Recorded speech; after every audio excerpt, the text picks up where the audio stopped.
اللہ تبارک و تعالی مجھے اور آپ کو سب کو عمل کرنے کی توفیق عطا فرمائے۔ ایک سوال بتا دیتا ہوں، میں سن لیجئے، کیونکہ آج جنازہ مسجد کے اندر پڑھا گیا ہے۔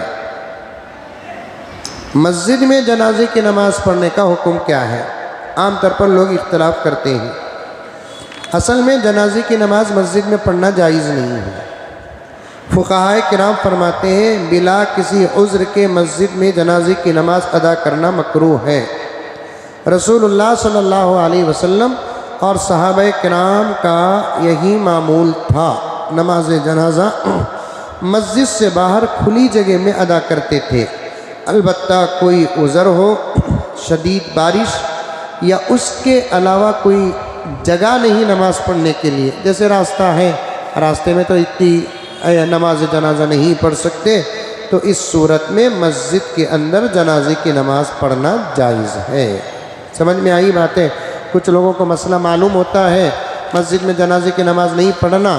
آج ہماری مسجد عمر فاروق میں نماز جنازہ ہوئی ہے تو لوگ تبصرہ کریں گے، عذر ہو تو مسجد کے اندر جنازے کی نماز پڑھنا جائز ہے۔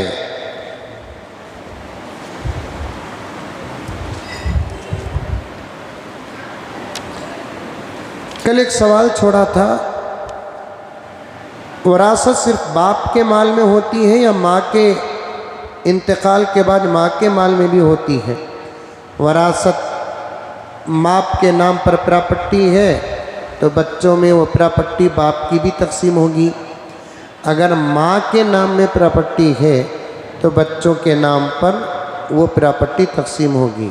آج کل کیا چلتا ہے، باپ کی پراپرٹی میں بھانا بھائیاں کو حصہ، ماں کی پراپرٹی میں خالی بھائیاں کو حصہ۔ ارے یہ کیا ظلم ہے رے بابا، چل رہا ہے دنیا کے اندر۔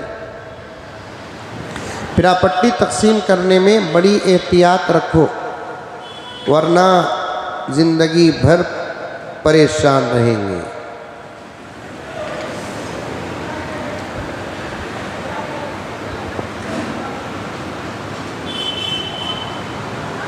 باپ کی پراپرٹی میں بھی بیٹا بیٹیوں کو، اولاد کو برابر حصہ ہے۔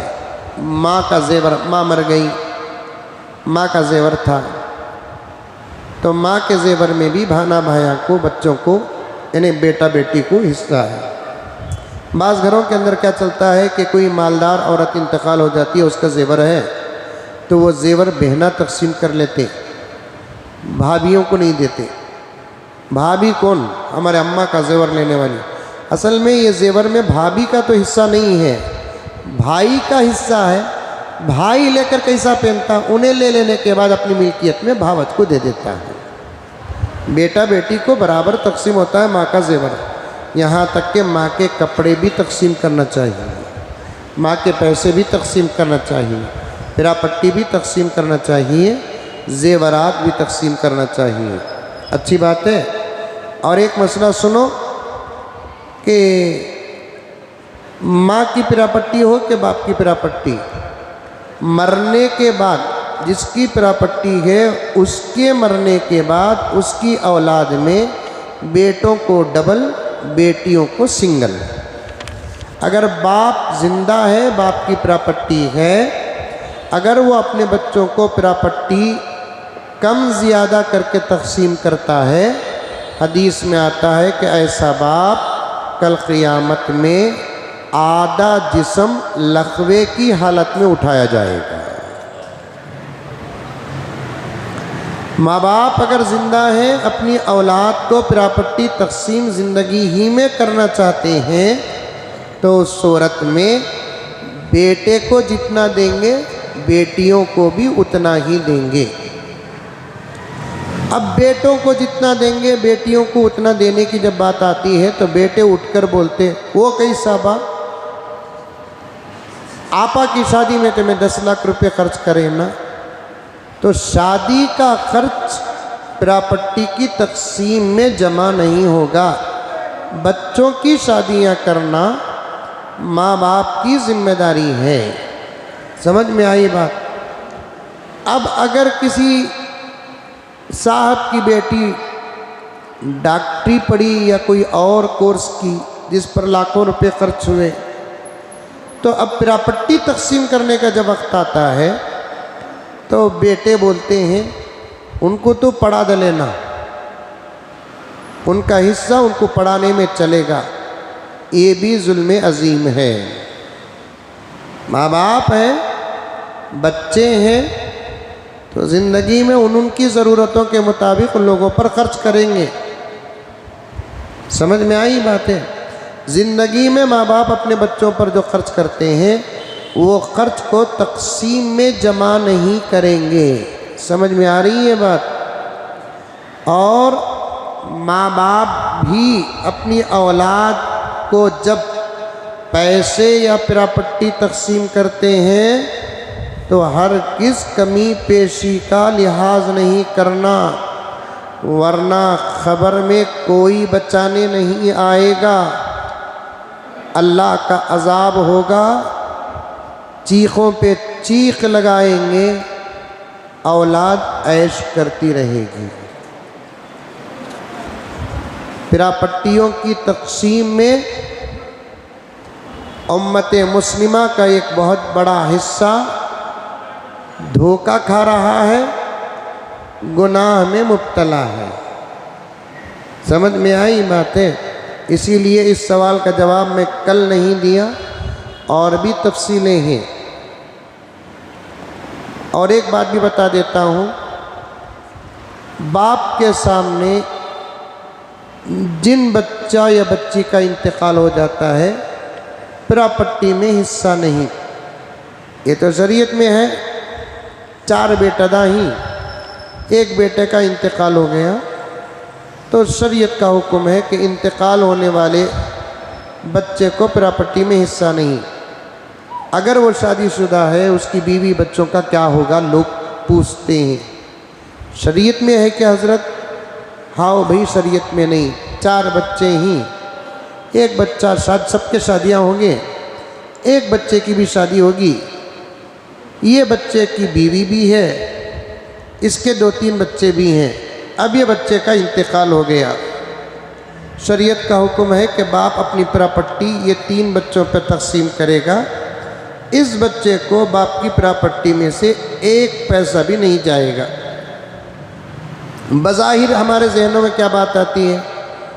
شریعت رحم کرنے والا مذہب ہے، لیکن اسے حصہ نہیں نا۔ ذرا توجہ سے سن لیں، یہ آج کل ہو رہا ہے تو اس لیے میں اس کو کھول کر بول رہا ہوں، اور الحمدللہ یہ کتاب مجھے پڑھانے کا بھی کئی سال تک موقع اور سعادت میرے اساتذہ کی دعا سے ملی۔ اس مسئلے کو غور سے سنیں۔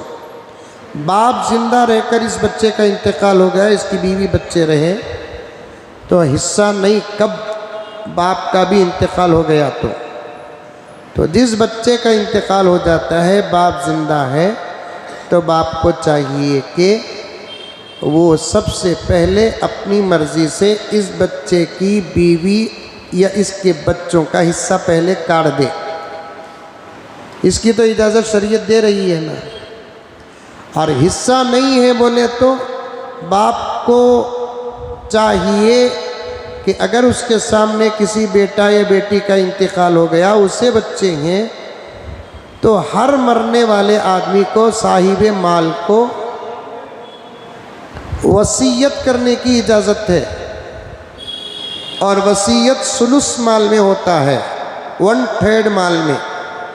تو باپ کو چاہیے کہ پراپرٹی تقسیم کرنے سے پہلے وہ یہ کہہ دے کہ دیکھو بھائی میں مرنے کے بعد تمہیں سب پراپرٹی شریعت کے مطابق اٹھا لیو، میرا مریا سو بچہ اس کے بچے ہی نہیں، میری پراپرٹی میں سے 1/3 اسے دے ڈالو۔ تو پھر 1/3 اسے دینے کے بعد ہی بچت پراپرٹی میں زندہ بچے تقسیم کرنا۔ یہ تمام مسائل سے ناواقف لوگ پراپرٹیوں کی تقسیم میں بہت غلطی کرتے ہیں، اس لیے مر گئے اگر کوئی تو ان کی اولاد علماء و مفتیان کے پاس جا کر پوری پراپرٹی اور جائیداد روپیہ سب رکھ کر حضرت شریعت کے مطابق فیصلہ کرو، تو اس صورت میں آپ کا فیصلہ صحیح ہوگا۔ مجھے اچھا یاد ہے عبدالواحد صاحب، ایک مسئلہ میرے پاس آیا تو اس میں سے ایک بھائی ایک فتویٰ بھی لے کر آ گئے، ہمارے بھائی کا ہمارے ابا کے انتقال سے پہلے انتقال ہوا، شریعت میں ہے ان کو حصہ نہیں۔ وہ جو بیٹے انتقال ہوئے ان کو 5 بچے، جن میں سے 3 بیٹیاں 2 بیٹے، لیکن وہ پورے گھر والے میرے چاہنے والے تھے، مسئلہ میرے پاس لے کر آئے اور ایک اہم ادارے کا فتویٰ بھی لے کر آئے اور جواب بھی بالکل صحیح تھا۔ جب میں بٹھا کر ان لوگوں کو سمجھایا، ایک کام کرو، شریعت کے مطابق عمل کر لو، سب مل کر تمہارے ہی تو خون ہیں، وہ بھتیجے ہیں، اپنے اپنے حصے میں اپنی اپنی طرف سے اتنے لاکھ روپے دے ڈالو، ورنہ وہ بچے معصوم کہاں جائیں گے۔ تو سب راضی ہوئے۔ جب سب ڈال کر حصہ میری طرف سے اتنا، میری طرف سے حصہ بول کر جب بولے تو جن کو شریعت سے ملا ان کا حصہ کم ہوگا، جن کو محبت سے ملا ان کا حصہ بڑھ گا۔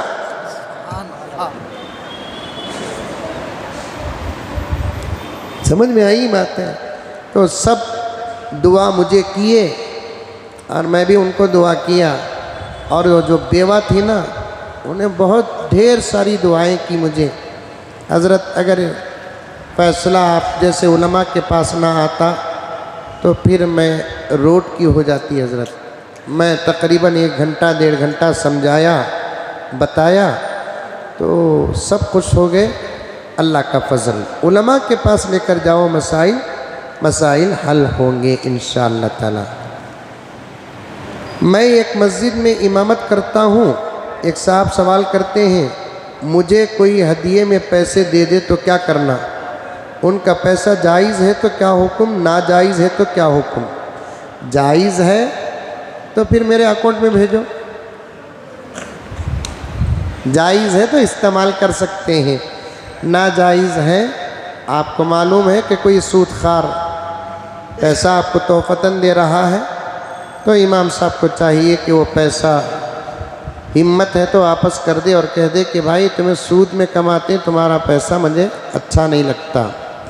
اگر اس سے ظلم بڑھنے کا اندیشہ ہو تو اس سے وہ پیسہ لے اور اس کے جانے کے بعد غریبوں میں بغیر ثواب کی نیت کے وہ پیسہ تقسیم خیرات کر دے، اللہ چاہے تو ثواب دے گا۔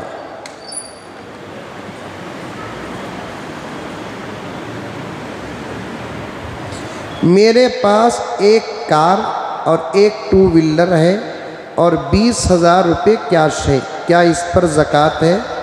تمہاری اپنے استعمال کی کار ہے تو زکوٰۃ نہیں، 2 2 ویلر ہے تو آپ کے لیے زکوٰۃ نہیں، البتہ چونکہ ایک 2 ویلر ضرورت اور ایک ایکسٹرا ہونے کی وجہ سے فطرہ تو واجب ہو سکتا ہے لیکن زکوٰۃ نہیں۔ 20,000 روپے جو ہے آپ پر، 20,000 روپے کی میں اگر 612 گرام چاندی یا 80 پر 7.5 گرام سونا آتا ہے تو زکوٰۃ ہے، ویسے تو آج کے زمانے میں 20,000 روپے پر آپ پر زکوٰۃ واجب نہیں ہے۔